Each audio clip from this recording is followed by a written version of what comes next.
नमस्कार। जय श्री राम। जय श्री राम। चलिए देखेंगे आज अगली कहानी। अब चलो किताबें निकाल लो सब लोग। Class take out book.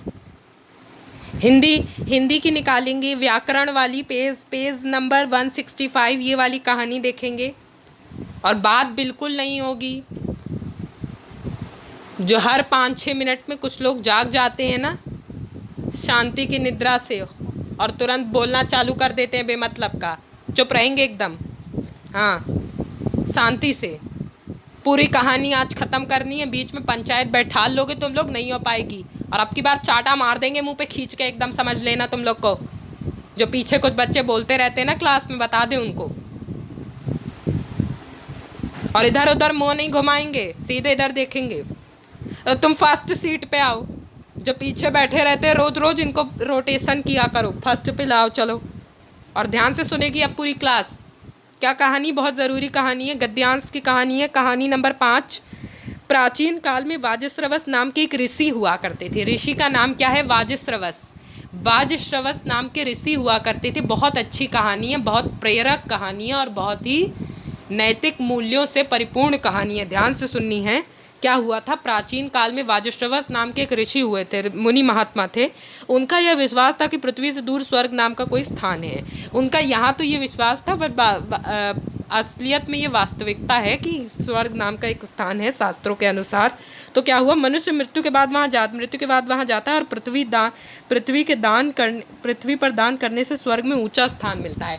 क्या मानते थे वो? कि यदि व्यक्ति यहाँ पे दान करेगा, यदि व्यक्ति अपने सामर्थ्य के अनुसार यहाँ पर प्राणियों को दान देगा, अपने शरणागतों को, या फिर अपने से जो है नीचे लोग हैं, या फिर जो लोग अपने उससे अधिक कम संपन्न हैं, उन्हें यदि वो दान देगा, उन्हें यदि वो प्रफुल्लित और परिपूर्ण करेगा धन संपत्ति से, या फिर अथवा उनकी पीड़ा को दूर करेगा, तो फिर उसे स्वर्ग में ऊंचा स्थान मिलेगा। ऐसा उनका विश्वास था। जय सिया राम। क्या हुआ आगे? बोला सीताराम। बोलिए सीताराम। चलिए आगे बढ़िए। फिर क्या हुआ? ध्यान से सुननी है कहानी। हाँ, इसी में नंबर कटते हैं जो मुंह बना रहे हो। सुनो, पूरी क्लास सुनेगी। उनका एक ही पुत्र था, उसका नाम था नचिकेता। उसे उसका दान करना बहुत बुरा लगता था। नचिकेता को क्या लगता था कि ये जो मेरे पिताजी दान करते हैं, ये कहीं ना कहीं इनके लिए सही नहीं है। उसकी दृष्टिकोण से वह मन ही मन कहता, इस दान का उपयोग हम यदि सुख के लिए करें तो कितना अच्छा हो। पर वह उसका धन तो था नहीं, मैं उन्हें दान करने से रोक भी कैसे सकता हूँ। वो सोचता था कि वैसे तो अगर हम इस धन का प्रयोग अपने आप को संपन्न करने में करें तो हम बहुत अच्छा होगा, लेकिन ये मेरा धन नहीं है, ये मेरा धन धान्य नहीं है, मेरी संपदा नहीं है, तो मैं इन पे किसी भी प्रकार का प्रश्न या तर्जनी या फिर किसी भी प्रकार का विरोध नहीं उठा सकता। वाजश्रवस जानते थे कि नचिकेता को उसका दान करना बुरा लगता था। वह नचिकेता को प्यार भी बहुत करते थे, क्योंकि उन्हें स्वर्ग में प्राप्त होने वाले सुख की चिंता इतनी अधिक रहती थी कि वह इस लोक में रहने के सुख की और ध्यान न दे पाते। उन्हें इस लोक के सुख से, नश्वर सुख से, और उन्हें लौकिक, हम ऐसे कह सकते हैं कि उन्हें लौकिक सुख से ज़्यादा आनंद पारलौकिक सुख में आता था, यानी स्वर्ग के सुख की उन्हें ज़्यादा चिंता थी। वो पृथ्वी पर रहते हुए अपने स्वर्ग के सुख की चिंता कर रहे थे, अपने भविष्य के स्वर्ग के सुख की चिंता कर रहे थे। ठीक है। एक बार वाजश्रवस ने 100 गाय इंद्र के नाम पर ब्राह्मण को दान दे दी। उन्होंने एक बार 100 गाय, शतम गाय यानी कि 100 गाय, शत गौ दान कर दिया। 100 गाय दान कर दी इंद्रदेव को एक ब्राह्मण के नाम। गाय बड़ी दुबली पतली और दूध ना देने वाली थी, इसलिए वे मन से दुखी थे कि इनसे अच्छी स्वस्थ और दूध देने वाली गाय उनके पास दान करने को क्यों ना हुई। वो दुखी थे कि होनी ने उन्हें ऐसे जीवन के ऐसे मोड़ पे लाके क्यों रख दिया कि उनके पास दान देने के लिए समुचित संपत्ति ही नहीं थी, उनके पास अच्छी गाय थी ही नहीं, इसलिए उन्हें दुर्बल और पतली गाय दान करनी पड़ी। नचिकेता के पिता को व्यथित देख, उसने जब पिता को व्यथित देखा तो उसने कहा कि पिताजी आप चिंता मग्न क्यों हैं, आपके पास तो उन गायों से अधिक मूल्यवान वस्तु है, आप उसे भी दान क्यों नहीं कर देते। वो क्या कह रहा है? अब वो कह रहा है कि वो वाजश्रवस से उनका पुत्र नचिकेता कह रहा है कि तुम भी आगे आओ, उठ के आगे आओ, नहीं नहीं आगे बैठो। समझ लेना पूरी क्लास को आगे बैठा देंगे और हम ही पीछे जाके पढ़ाएंगे फिर, अगर ऐसे चलता रहा तो। हद कर दी है बिल्कुल। समझ में नहीं आता कि 2 मिनट अपना मुंह बंद कर ले, या तो टेप लगा लिया करो काला वाला, नहीं हो पाता तो चुप ही नहीं होते हैं। उसके बाद क्या हुआ, नचिकेता ने क्या बोला कि आपके पास तो मुझ जैसी मूल्यवान वस्तु है, आप अपने पुत्र को ही क्यों नहीं दान कर देते। तो फिर ऐसे हुआ, फिर क्या हुआ ध्यान से सुनेंगे। क्या हुआ, वाजस्रवस ने पूछा वह क्या, नचिकेता ने उत्तर दिया वह मैं हूँ। तो वो वही बात कह रहा था। वाजस्रवस ने झुंझला कर प्रत्युत्तर दिया, जा मैंने तुझे भी दान किया।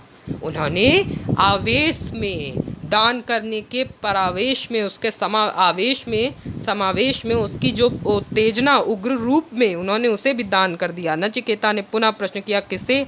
वाजस्रव बोले यम को, मैंने तुझको यमराज मृत्यु के देवता को दान कर दिया है।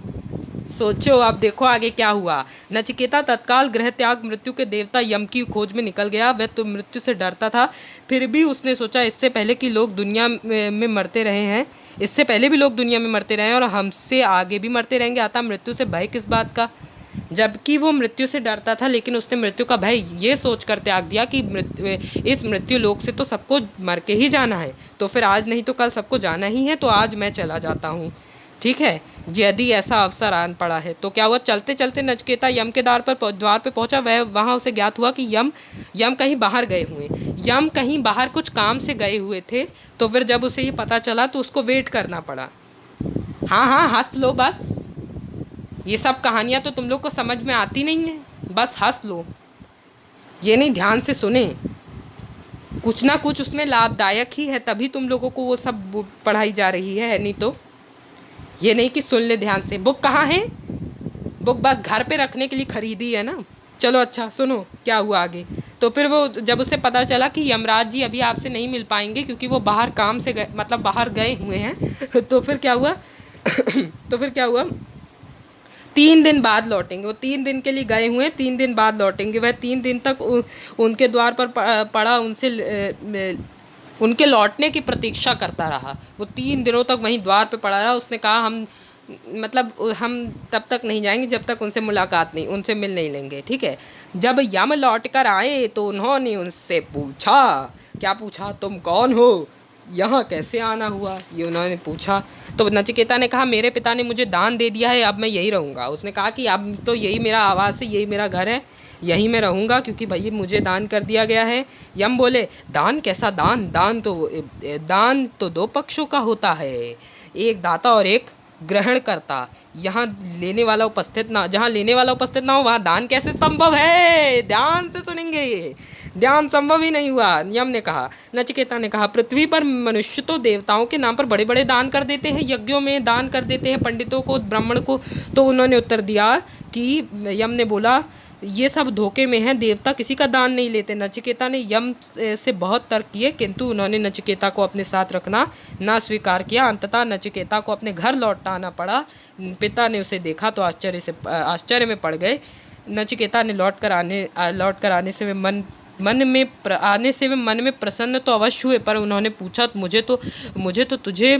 मैंने तो तुझे दान कर दिया था, फिर तू लौट कैसे आया। नचिकेता ने कहा देवता किसी का दान नहीं लेते। उसने यम से हुई सारी वार्ता कह सुनाई। उसने सारा किस्सा सुना दिया कि क्या क्या उसके साथ हुआ, क्या क्या बातचीत हुई। ठीक है, वाजस्रवस के पूर्व विश्वास में फिर भी कोई कमी नहीं आई, वह पूर्व की भांति ही दान करते रहे। ये आपकी एक कहानी थी, ये संपूर्ण हो गई है। अब कल पढ़ के आइएगा, अगर समय मिल जाए कुछ लोगों को, नहीं कुछ लोग को तो समय ही नहीं मिलता है ना, बहुत बिजी लोग हैं कुछ जो बैठे हुए हैं पीछे क्लास में। नहीं पढ़ लीजिएगा कहानी, ठीक है, पढ़ लेंगे थोड़ा सा 15-20 मिनट पढ़ भी लोगे तो भी समझ आ जाएगी। कल गद्यांश इसका पूर्ण हो जाएगा, प्रश्नोत्तर। ठीक है, चलिए।